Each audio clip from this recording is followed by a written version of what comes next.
পাইব তোমায় দয়াল নবীজি কোন সাধনে পাইব তোমায় কোন সাধনে পাইব তোমায় দয়াল নবীজি কোন সাধনে পাইব তোমায় নবী মাতৃ গর্ভে আসিয়া পিতা হইয়া নবী মাতৃ গর্ভে আসিয়া পিতা হইয়া এতিম রূপে আসিলেন এ ধরায় দয়াল নবীজি কোন সাধনে পাইব তোমায় কোন সাধনে পাইব তোমায় দয়াল নবীজি কোন সাধনে পাইব তোমায় নবীর সকল মোজেজা দেখা বিবি খাদিজা নবীর সকল মোজেজা দেখা বিবি খাদিজা জীবন জৈবন সইপা দিলেন তাই দয়াল নবীজি কোন সাধনে পাইব তোমায় কোন সাধনে পাইব তোমায় দয়াল নবীজি কোন সাধনে পাইব তোমায় নবী রেখেছি তোমায় অন্তরে ভুলিও না মোরে দেখা দিও ও গো নবী আছেন যেথায় দয়াল নবীজি কোন সাধনে পাইব তোমায় কোন সাধনে পাইব তোমায় দয়াল নবীজি কোন সাধনে পাইব তোমায় উপস্থিত কোরআন ও হাদিসে রাসূল সাল্লাল্লাহু আলাইহি ওয়াসাল্লামের হাদিস আছে কিতাবুল জুমআতে জি বুখারীতে হাদিসটা উল্লেখ আছে যে মানুষ যদি পর পর 3টা জুমাকে ছেড়ে দেয় আল্লাহ তার অন্তরে মোহর মেরে দেয় আল্লাহ তার অন্তরে পাথর মেরে দেয় তো যে মানুষটার অন্তরে আল্লাহ মোহর পাথর মেরে দেয় তাহলে ঈমানটা কি করে ঢুকবে ঈমান কি করে জায়গা পাবে তাহলে যেই লোকটা জুমার নামাজ নেই 5 ওয়াক্ত নামাজ নেই রমজান মাসে রোজা নেই তো এগুলো কি দুনিয়াকে প্রাধান্য দেওয়া নয় হ্যাঁ আপনার মতো একটা সোজা মানুষকে যদি জিজ্ঞেস করি তারপর আপনি বলবেন যে হ্যাঁ আমরা ওই মানুষগুলোই যারা এইভাবে দুনিয়ার মোহে পড়ে পড়ে আপনার আখিরাতকে ভুলেছে তো ওই লোকগুলোই আপনার দুনিয়ার লোভ লালসায় পড়ে আছে অথচ দুনিয়া এমন একটা বাজে এমন একটা ঘৃণিত আমি আপনাকে বলি যে এই প্রাধান্য দিয়ে আমরা চলি কিন্তু আল্লাহ পাক রাসূল বলেছেন শোনো হে দুনিয়াটা কতটা ঘৃণিত কতটা বাজে তো একটুখানি কি ভেবে দেখেছো তার মানে আপনি বলবেন যে এটা আপনি কি বলছেন মাওলানা হ্যাঁ আপনাকেই বলছি যে এই দুনিয়াটা কতটা বাজে তারপরেও কেন আমি আর আপনি এই দুনিয়াকে প্রাধান্য দিয়ে চলি? কেন? আল্লাহ তাআলা কোরআনের ভিতরে সূরা আনকাবুত 29 নম্বর সূরার 64 নম্বর আয়াতে আল্লাহ তাআলা উল্লেখ করেছেন যে লাহু ওয়া লাইব, এটা খেল তামাশার দুনিয়া, রং তামাশার দুনিয়া। ছোট্ট ছেলেরা যেমন আপনার ধুলাবালি নিয়ে সুন্দর করে ঘরটাকে বানায়, আবার যখন 1-1.5 ঘন্টা পরে তাদের মনটা ভেঙে যায়, তখন একজনের মন ভাঙতে গেলে সবারই মন ভেঙে যায়, দিয়ে আপনার ওই ঘর আর বাড়িকে ভেঙে ফেলে দেয় যে আমরা এতক্ষণ পর্যন্ত খেলাধুলা করছিলাম, আর খেলাধুলা করব না, বাস শেষ হয়ে গেল। তেমনি এটা দুনিয়াটা হচ্ছে খেল তামাশার দুনিয়া। আজ আছেন, কাল নাও থাকতে পারেন। আমি আজকে এই জায়গাতে আছি, কালকে আমি বাড়ি পৌঁছিতে পারবো কিনা তার কোনো গ্যারেন্টি নাই। কিন্তু আমি বলতে চাইছি যে তারপরেও করে এই দুনিয়াকে আপনি প্রাধান্য দিয়ে চলে, যেহেতু খেল তামাশার দুনিয়া। বলছে কেমন কেমন? তো আপনাকে আমি শুধু একটা একটা করে আপনাকে হাদিস দিব, যাতে করে আপনার মগজে এই কথাগুলি উঠে যায়। জি বন্ধু আমার, এটা আমার কথা নয়। কতটা দুনিয়াটা ঘৃণিত, কতটা বাজে, তা আপনাকে একটা হাদিস শোনেন। জি, পৃথিবীটা একটা ভয়াবহ আকার ধারণ করবে, পৃথিবী একটা ভয়ঙ্কর হবে। রাসূল ওই জন্য বলছে দুনিয়াকে প্রাধান্য দিয়ে চলে না। কেন? যে একটা ভয়াবহ আকার ধারণ করবে। কি আকার ধারণ করবে? তো ঠিক হযরত আবু সাঈদ খুদরি উনি বলছেন যে সামি'তু রাসূলুল্লাহি সাল্লাল্লাহু আলাইহি ওয়াসাল্লাম, আমি আল্লাহ রাসূলের মুখ থেকে বলতে শুনেছি। আচ্ছা, কি বলতে শুনেছো? কি বলতে শুনেছো? নবীজি বলছেন ওয়া আন আবি সাঈদিল খুদরি রাদিয়াল্লাহু তাআলা আনহু, আবু সাঈদ খুদরি থেকে বর্ণিত, উনি বলছেন সামি'তু রাসূলুল্লাহি সাল্লাল্লাহু আলাইহি ওয়াসাল্লাম, আমি আল্লাহ রাসূলের মুখ থেকে বলতে শুনেছি। কি বলতে শুনেছ? ইয়াখরুজু ফীকুম কওমুন তাহকিরুনাহু সালাতাকুম মা'a সালাতিহিম ওয়া সিয়ামাকুম মা'a সিয়ামিহিম ওয়া আমালাকুম মা'a আমালিহিম ওয়া ইয়াকরাউনাল কুরআনা লা ইউযাবিজু হানাজিরাহুম ইয়ামরুকুনা মিনাদ দীনে কামা ইয়ামরুকুস সাহাবু মিনার রামিয়াতে ইয়াকতুলুনা আহলাল ইসলামি ওয়া ইয়াদউনা আহলাল আওসানি লা ইন আনা আদরাকতুহুম লা আকতুলান্নাহুম কাতলা আদিন। নবীজি বলছেন যে শুনে রাখো, তোমাদের মধ্যে এমন একটি সম্প্রদায় বের হবে যে তাদের নামাজের তুলনায় তোমাদের নামাজকে অতি তুচ্ছ মনে করবে, তাদের সিয়ামের তুলনায় অর্থাৎ তাদের রোজার তুলনায় তোমাদের রোজাকে অতি তুচ্ছ মনে করবে, তাদের আমলের তুলনায় তোমাদের আমলকে অতি তুচ্ছ মনে করবে। আল্লাহ পাক রাসূল বলছেন শোনো, ইয়াকতুলুনা আহলাল ইসলামে ইয়ামরুকুনা মিনাদ দীনে কামা ইয়ামরুকুস সাহাব মিনার রামিয়াতে। ওই সম্প্রদায় আল্লাহ পাক রাসূল বলছেন তারা ইসলাম থেকে এমন একটা তীব্র গতিতে বের হবে যেমন তীর শিকার ভেদ করে বেরিয়ে যায়। যেই সম্প্রদায় তাদের নামাজের তুলনায় আমাদের নামাজকে তুচ্ছ মনে করবে, তাদের আমলের তুলনায় আমাদের আমলকে অতি তুচ্ছ মনে করবে, তাদের সিয়ামের তুলনায় আমাদের সিয়ামকে অতি তুচ্ছ মনে করবে। নবীজি বলছেন যে শুনে রাখো, তারা ইসলাম থেকে এমন তীব্র গতিতে বের হবে যেমন তীর শিকার ভেদ করে বেরিয়ে যায়। আল্লাহ পাক রাসূল বলছেন ইয়াকতুলুনা আহলাল ইসলাম। ওরে দুনিয়ার মানুষ, আজ আপনি ভারতবর্ষে দেখেন তো, বিশেষ করে সবচাইতে আপনি রাজস্থান বলেন, হায়দ্রাবাদ বলেন, বিহার বলেন, ঝাড়খণ্ড বলেন, যতগুলি ভারতবর্ষে রাজ্য আছে সবচাইতে বিপদে বেড়া জালে পড়েছে কারা? না তো পশ্চিমবঙ্গের মানুষেরা। এই যে বর্তমানে এখন SIR চলছে, সুবহানাল্লাহ, মুসলমানদেরকে মারার জন্য যে আপনার ষড়যন্ত্র চলছে, নবীজি বলছেন ইয়াকতুলুনা আহলাল ইসলামে। ওরে দুনিয়ার মানুষ কান খুলে শোনো, এমন একটা সময় ওই সম্প্রদায় কি করবে জানো হে?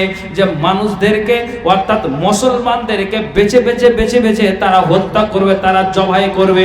আপনি বলবেন কেমন করে মাওলানা? আপনি দেখেন তো কয়েক বছর আগে যে মুসলমানের একজন ছেলে, তার নাম তাবরেজ আনসারী, তাকে যে হত্যা করা হয়েছে, আপনি দেখেন তো কয়েকজন যুবক মিলে বালুরঘাট আপনার স্টেশনে একটা বয়স্ক মানুষকে আপনার দাড়ি ধরে গালে আপনার তামাচা লাগিয়ে দিল। রাসূল বলছেন যে শুনে রাখো, পৃথিবী এমন একটা ভয়ঙ্কর আকার ধারণ করবে যে ওই সম্প্রদায় তারা বেছে বেছে মুসলমানদেরকে তারা হত্যা করবে। আজ আপনি দেখান তো কয়েক বছর আগে আমাদের পূর্বে যেটা বাংলাদেশ, তার পূর্বে দেশটার নাম হলো মায়ানমার। ওই মায়ানমারে যে রোহিঙ্গা মুসলমানদেরকে যে আপনার কচু কাটা করা হয়েছে, আপনি দেখান তো ভারতের আনাচে কানাচে যেখানে সেখানে দেখতে পাওয়া যায় কে হত্যা হলো রে, কাকে মারা হলো রে, না তো মুসলমানদেরকে হত্যা করা হয়, নারী নির্যাতন করা হয়। এক কথাই নবীজি বলছেন যে এমন একটা সময় চলে আসবে যে ওই সম্প্রদায়, পৃথিবী এমন একটা ভয়াবহ আকার ধারণ করবে যে ওই সম্প্রদায় আপনার জন্য বেছে বেছে মুসলমানদেরকে তারা হত্যা করবে। তারপর নবীজি বলছেন ওয়ায়াদউনা আহলাল আওসান, এবং যারা পাথর পূজা করে, যারা মূর্তি পূজা করে, যারা আপনার দেব দেবীকে মানে, যারা লাত আর উজ্জাকে মানে, এক কথাই যারা মা কালীকে মানে, দুর্গাকে মানে, সুবহানাল্লাহ, নবীজি আমার বলে দিয়েছেন যে ওই যারা মূর্তি পূজা করে, যারা পাথর পূজা করে, ওই মূর্তি পূজা পাথর পূজাদেরকে তাদেরকে সম্মানে ছেড়ে দেওয়া হবে। আজ আপনি দেখেন তো অমুসলিম ভাইরা যারা এক আপনার নেতারা, ওরা জোর গলাতে বলে মুসলিমের ভোট চাই না, মুসলিমদেরকে ভারত থেকে তাড়িয়ে দিতে হবে, হিন্দু রাষ্ট্র বানাতে হবে, মুসলমানদেরকে হাঁকিয়ে দিতে হবে, ওদের আমরা ভোট চাই না, ওদের আমরা কিছুই চাই না, আমরা নিজেরাই দেশটাতে আমরা বসবাস করব। সুবহানাল্লাহ, এইভাবে তারা ওই নেতারা তারা স্লোগান দিয়ে যায়, তারা উচ্চ কণ্ঠে বলে যায়। আপনি বলেন তো, আপনাকে বলি যে মুসলমানদেরকে কত রকম করে মারার জন্য ডিটেনশন ক্যাম্প তৈরি করে, যেখানে সেখানে তারা ওপেন নাঙ্গা তরবারি নিয়ে তারা ঘুরে বেড়ায়। আজকে আপনি বলি নবীজি এই জন্য বলেছেন যে তোমরা কান খুলে শোনো, যে তারা মুসলমানদেরকে হত্যা করবে আর মূর্তি পূজকদেরকে তারা ছেড়ে দিবে। কিন্তু নবীজি শেষকালে একটা কথা বলেছেন, ওরে আমার উম্মতরা কান খুলে শোনো। আপনি মনে করেন তো এই গ্রামের কোন একটা মা কোন একটা তার স্বামীকে ফোন করে যে 8 তারিখ আপনার ওই ঘুষকি গ্রামে মাদ্রাসার জালসা আছে, ওই জালসাতে আমরা অনেক রকমের খাবার করব, তো কিছু অ্যাকাউন্টে টাকা পাঠাও। সুবহানাল্লাহ, কিন্তু ওই আপনার স্বামীটা আপনার কথা দিল, জালসার 2-1 দিন আগে আপনার ডেড বডি হয়ে গেল, তার মানে মারা গেল। কিন্তু যখন বিবির কাছে খবর আলো যে তোমার স্বামী যে টাকা দিতে চেয়েছিল, তোমার স্বামী এখন কবরে আছে, তার মানে মারা গিয়েছে। সুবহানাল্লাহ, তেমনি নবীজি বলেছেন যে শুনে রাখো, ওই সম্প্রদায় যে বের হবে, আমি কথা দিচ্ছি, লা ইন আনা আদরাকতুহুম লাআকতুলান্নাহুম কাতলা আদিন, আমি যদি তাদেরকে পাই তাহলে আমি আদ সম্প্রদায় নাই তাদেরকে হত্যা করব। আপনি আমার সাথে কথা বলেন, কথা কি? যে আমরা এই পৃথিবীতে হোয়াটসঅ্যাপ, ফেসবুক, মেসেঞ্জারের মাধ্যম, ইউটিউব, টুইটারের মাধ্যম দিয়ে মুসলমানদেরকে যেখানে সেখানে হত্যা করা হয় আমরা দেখতে পাই। একটু হ্যাঁ না বলুন তো আপনারা, একটু কথা বলেন। বিহারের মানুষ একটু খালি মাথাটাকে হিলান, পাই কি পাই না? পাই। তো নবীজি বলছেন পৃথিবী এমন একটা ভয়াবহ আকার ধারণ করবে, রাসূল স্পষ্ট বলে দিয়েছেন ইয়াকতুলুনা আহলাল ইসলাম, মুসলমানদেরকে তারা বেছে বেছে হত্যা করবে। দেখুন শুরু হয়েছে না হয়নি? অলরেডি হয়ে গিয়েছে। কেন? আপনি দেখুন, আপনি যদি হক কথা বলেন, সত্য কথা বলেন, আপনার গলাতে রশি লাগাবে, আপনাকে ফাঁসি কাস্টে, সুলি কাস্টে আপনাকে ঝুলাবে, উঠাবে, আপনাকে প্রহার করবে, মারার জন্য কত রকমের ষড়যন্ত্র। ঈমান কখন আনবেন? কখন আপনার এই তাকওয়াটা ভিতরে আসবে? আপনি একটু নিজে ভাবনা চিন্তা করুন, বলুন। আপনাকে আমি এটাই বলতে চাইছি।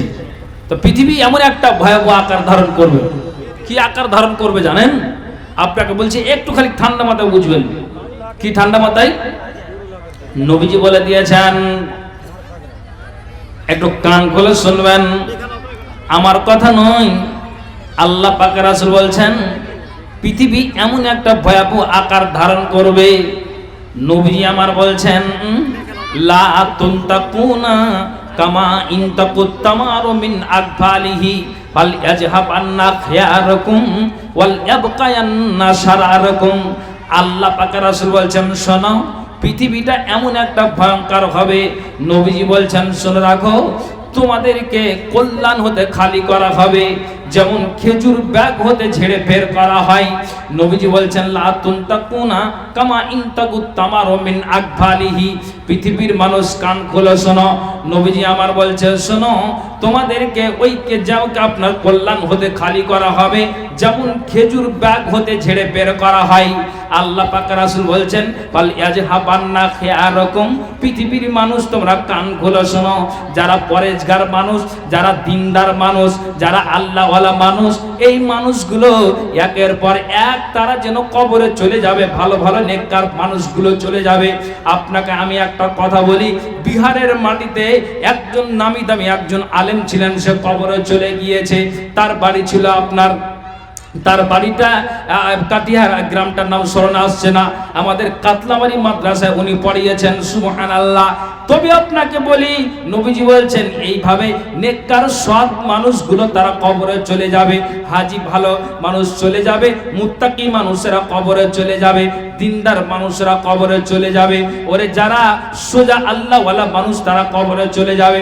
নবীজি বলছেন ভালো ভালো মানুষগুলিনকে আল্লাহ রাসূল বলছেন একের পর এক আল্লাহ তাআলা দুনিয়া থেকে উঠিয়ে নেবেন। ওয়াল ইয়াবকায়ান্না শারারুকুম। যারা মদখোর, যারা পচ্চর, যারা গুন্ডা, যারা ডাকাত, যারা চোর, যারা লম্পট, এক কথায় যারা জেনাকারী বাটপার, এক কথায় নবীজি বলছেন ওই নোংরা মানুষগুলোকে আল্লাহ রাসূল বলছেন ওইগুলো পৃথিবীতে তারা বসবাস করবে, দুনিয়া তখন আর কোনো ঠিক থাকবে না। আবার আপনাকে বলি, নবীজি বলছেন দুনিয়ার মানুষ রে কান খুলে শোনো, ভালো মানুষদেরকে উঠিয়ে নেওয়া হবে, তারা আগেই কবরে চলে যাবে। আর যারা আপনার একবারে লম্পট মানুষ, খারাপ মানুষ, বদমাশ মানুষ, এই মানুষগুলি সমাজে তারা বেঁচে থাকবে, এরাই মাদ্রাসা চালাবে, মসজিদ চালাবে, মক্তব চালাবে, দেশ চালাবে, আপনার যেন যা মনে লাগবে তাই করবে। আল্লাহ পাক রাসূল বলছেন এমন একটা দিন, এমন একটা সময় চলে আসবে, তখন পৃথিবী ভয়াবহ একটা আকার ধারণ করবে। জি দেখেন, শুরু হয়েছে না হয়নি? আপনাকে বলছি খারাপ মানুষের পরিচয় নেবেন, গ্রামের নাম বলবো না, এই যে আপনার ফেসবুকে আপনার অনলাইনের মাধ্যম দিয়ে কালকে আপনি বক্তব্য পেয়ে যাবেন, হতে পারে লাইভ চলছে। মোটামুটি ধরলেন যে ও 40 বছর ধরে মাদ্রাসার সেক্রেটারি আছে, ভালো করে শুনবেন, এটা বুঝার জন্য বলছি। তো ওকে মানুষ ভালোভাবে বললো যে আপনার বয়স তো 80+ হয়ে গেছে, তা আপনি এখন ছেড়ে দেন, অন্য কাউকে দেন, মাদ্রাসাটা চলুক। বুঝতে পারলেন তো? তো তার আগে বয়স আর 80+ আর 40 বছর ধরে আপনার মাদ্রাসার সেক্রেটারি আছে। বুঝতে পারলেন? তা আপনাকে এটা বুঝার জন্য বলছি, আল্লাহ ওনাকে হেদায়েত করে। তো বলছে আমি এতদিন থেকে আছি, তো কিছু আমি দানপুন কিছু করিনি। তখন আপনার 4টা হরেন দিয়েছে, ইউনিট দিয়েছে, মাইকসেট যা লাগে সব কিছু তার মানে অনেক কিছু মানে যেটা সেটিং লাগে সব কিছু দান করেছে, মেশিন দিয়ে। তারপরে 15 দিন পর ওকে বলছে যে আপনার বয়স হয়ে গেছে, আপনি ছেড়ে দেন, অন্য কাউকে যা হোক মসজিদ চালাবার জন্য একটা ভালো করে বহাল রাখতে হবে। বলছে ঠিক আছে। তো তারপর দিন তখন কি করেছে, ওর 4টা বেটাকে নিয়ে যা মাইক আর হরেন খুলে নিয়ে বাড়ি চলে গেছে। কি বুঝতে পারলেন? নবীজি বলছেন এটাই পরিচয়, এটা ঈমানের পরিচয় নয়, এটা তাকওয়ার পরিচয় নয়। এতদিন ছিল ওটা ঠিক, কেউ তোমার কিন্তু স্বার্থ ছিল। আল্লাহ পাক রাসূল বলছেন যে নবীজি আমার বলে দিয়েছেন যে ওয়াল ইয়াবকায়ান্না শারারুকুম, ওই পচ্চর সম্পদ, পচ্চর মানুষগুলি, খারাপ মানুষগুলি, এরা সমাজে বেঁচে থাকবে। নবীজি আর একটা হাদিসে বলে দিয়েছেন, ওরে দুনিয়ার মানুষ কান খুলে শোনো, ওয়া আনিল মিরদাসিল আসলামি ক্বাল ক্বালা রাসূলুল্লাহ সাল্লাল্লাহু আলাইহি ওয়াসাল্লাম। মিরদাস আসলামি থেকে হাদিসটি বর্ণিত। নবীজি বলছেন শুনে রাখো, তোমাদেরকে খালি করে দেওয়া হবে, যেমন চিটা জবের নাই আপনার ওই বাকি লোকগুলি থেকে থাকবে। নবীজি আমার বলছেন লা ইউবালিগুমুল্লাহু বালাতান, আল্লাহ তাআলা ওই খারাপ লোকগুলির দিকে কোনো ভ্রুক্ষেপ দিবেন না। যেমন আপনাকে আমি বলি, একটা আপনার মালদার নেককার মানুষের, একটা পয়সাওয়ালা মানুষের সামনে দিয়ে, একটা আপনার যদি আপনার খুব পয়সাওয়ালা টাকাওয়ালা মানুষের সামনে দিয়ে এমন মানুষ আছে যে তার অহংকার আছে, তার গৌরব আছে, তার ফাকার আছে, তার ঘামাট আছে, নবীজি বলছেন ওই গরিব মানুষটা যদি তার সামনে দিয়ে চলে যায় তা আপনার কুনজর দিবে, তাকে দেখবে না কেমন একটা খারাপ খারাপ বুঝাবে, এটা যেন তার আপনার মালের গৌরব করবে, ধনের গৌরব করবে। কিন্তু নবীজি বলছেন শোনো, যখন পৃথিবীর মাটি থেকে যখন নেককার মানুষগুলোকে আল্লাহ উঠিয়ে দিবেন, তখন ওই যে সমাজে খারাপ লোকগুলি যারা বেঁচে থাকবে, নবীজি আমার বলছেন লা ইউবালুহুমুল্লাহু বালাতান, আল্লাহ তাআলা ওই সব মানুষদের দিকে গুরুত্ব দিবেন না। ভাইজান, আপনাকে হাদিস বলছি, বাজে কথা শোনাতে আসেনি। আপনি দেখুন যে পৃথিবীর হাল অবস্থা এরকম হয়েছে না হয়নি। আপনাকে একটা একটা করে হাদিস দেব যাতে আপনার মগজে উঠে। এই হচ্ছে পৃথিবী আপনার ভয়াবহ আকার ধারণ করবে একের পর এক, যা আল্লাহ পাক রাসূল স্পষ্ট হাদিসের ভিতরে বলে গিয়েছে। আমি আছি কোন জায়গাতে দাঁড়িয়ে, কোন প্ল্যাটফর্মে দাঁড়িয়ে আছি, কোন জায়গাতে দাঁড়িয়ে আছি আপনি চিন্তা করুন। আজ আছি কাল নেই, আমাদেরকে দুনিয়া ছেড়ে চলে যেতে হবে। নবীজি নিজেই স্পষ্ট বলে দিয়েছেন, মাইমুনা থেকে হাদিসটি বর্ণিত, ওয়ান মাইমুনাতা কালাত কালা রাসূলুল্লাহি সাল্লাল্লাহু আলাইহি ওয়াসাল্লাম। মাইমুনা থেকে হাদিসটি বর্ণিত, নবীজি বলছেন জাতা ইয়াউমিন কাইফা আনতুম, নবীজি বলছেন তোমাদের অবস্থা সেদিন কি হবে, যেদিন দিন মিটে যাবে। এই যে সাফাকাত দামু ওয়া জাহারাতি জিনাতু ওয়া সারাফাল বুনিয়ানু ওয়া জাহারাতির রাগবাতু ওয়া ইখতালাফাতিল ইখওয়ানু ওয়া হাররাকাল বাইতাল আতিক। নবীজি বলছেন সেদিন তোমাদের অবস্থা কি হবে, যেদিন দিন মিটে যাবে, রক্ত প্রবাহিত হবে, সৌন্দর্য প্রকাশ পাবে, প্রাসাদ উঁচু হবে, ভাই ভাই মতবিরোধ বেশি হবে। আল্লাহ পাক রাসূল বলছেন শোনো, এবং যাদেরকে আল্লাহ মাল দিবে, সারা পৃথিবীতে আপনি গরিব আছেন, আল্লাহ আপনাকে টাকা দিবে, পয়সা দিবে, ধন দিবে, যা আপনি যে একটা পাকা বাড়ি করে রেখেছেন, ওই বাড়িটা আপনাকে খারাপ লাগবে, বলবে যে আমাকে এখন পয়সা দিয়েছে। নবীজি বলছেন তখন ওই মানুষগুলি কি করবে জানো, হ্যাঁ ওই আপনার আপনার সুন্দর রং করা বাড়িটাকে তারা ভেঙে ফেলে দিবে, আর ভেঙে ফেলে দিয়ে তারা আবার নতুন করে ডিজাইন করে তারা বাড়ি তৈরি করে দিবে। নবীজি বলছেন শোনো, যখন মানুষের ভিতরে এরকম পয়সা হবে তারা তখন এরকম করবে। এর অর্থ আরেকটা আল্লাহ পাক রাসূল দিয়েছেন, মুসান্নিফরা আবার এই ব্যাখ্যাটা দিয়েছেন। কি দিয়েছেন? আল্লাহ রাসূল বলছেন শুনে রাখো, এমন একটা দিন সময় চলে আসবে যে আপনার যেন আপনার কাবা শরীফ আপনার ওই সময় ধ্বংস হয়ে যাবে। পৃথিবীর মানব আপনি দেখেন তো, চিন্তা করে দেখুন তো যে আজকে আমরা কোন জায়গাতে আছি। দেখেন সারা পৃথিবী জুড়ে আনাচে কানাচে আমরা মুসলিম সমাজ অধঃপতনের দিকে চলে যাচ্ছি। হাইরে মুসলমান, তারপরেও কেন আমাদের ভিতরে ইমানের গতিটা আসছে না? আপনি চিন্তা করে দেখুন তো, আপনি স্মরণ করুন আজ আপনার যেন ইসরায়েল আপনার প্যালেস্টাইনের মাটিতে মসজিদে আকসাকে নিয়ে আপনার ঝামেলা শুরু হচ্ছে। আজ আপনি দেখেন তো ভারতবর্ষের মাটিতে বাবরি মসজিদ দখল হচ্ছে। ওরে দুনিয়ার মানুষ আপনি কান খুলে দেখেন, কি বলবো আপনাকে, আমাদের মালদার মাটিতে আমার বাড়ি থেকে 32 কিলোমিটার আমার দূরে মালদার রথবাড়ি, তো ওই রাস্তা দিয়ে আপনার বাম দিকে একটা মসজিদ পড়ে। আপনার একজন মুসাল্লি বয়স্ক করে, তার 75 থেকে 80 বছর তার বয়স হবে, সুবহানাল্লাহ। ওই ব্যক্তিটা আপনার রমজান মাসে আপনার জন্য 2 বছর হয়ে গেল নামাজ শুরু করতে গিয়েছে। ওখানে আপনার কয়েকটা রুম আপনার বাড়ি আছে, যারা অমুসলিম ভাইরা এমনি আপনার দুপুরের সময় দিন 2টার দিকে আপনার হাঁসুয়া নিয়ে তাকে মসজিদেই তাকে কপিয়ে দেওয়া হয়েছে।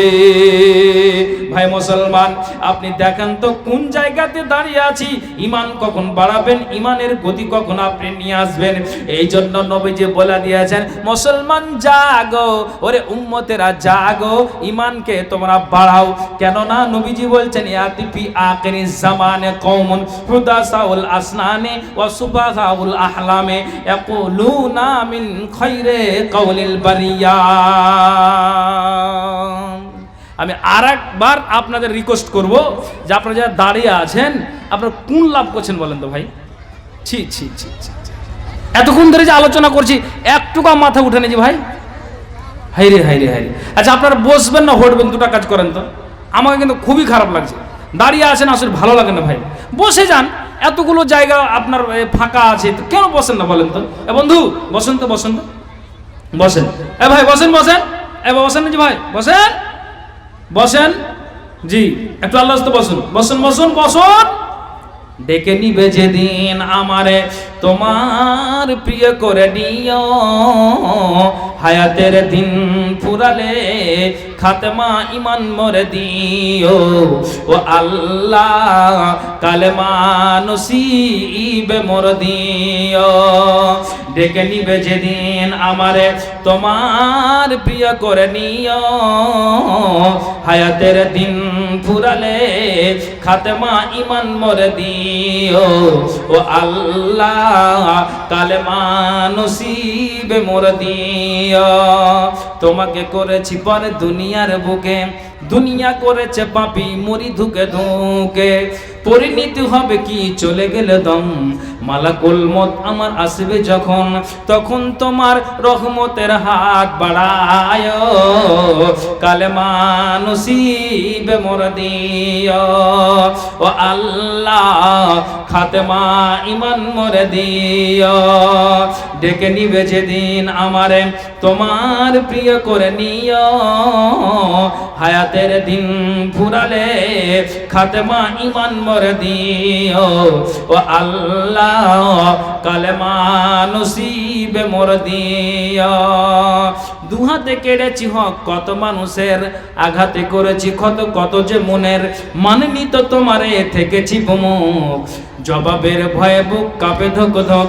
দয়াল মাবুদ মরণে কৃপা রাখিও, কালেমা নসিবে মোর দিও। ও আল্লাহ খাতেমা ইমান মোর দিও। একবার পড়েন তো সুবহানাল্লাহি ওয়া বিহামদিহি।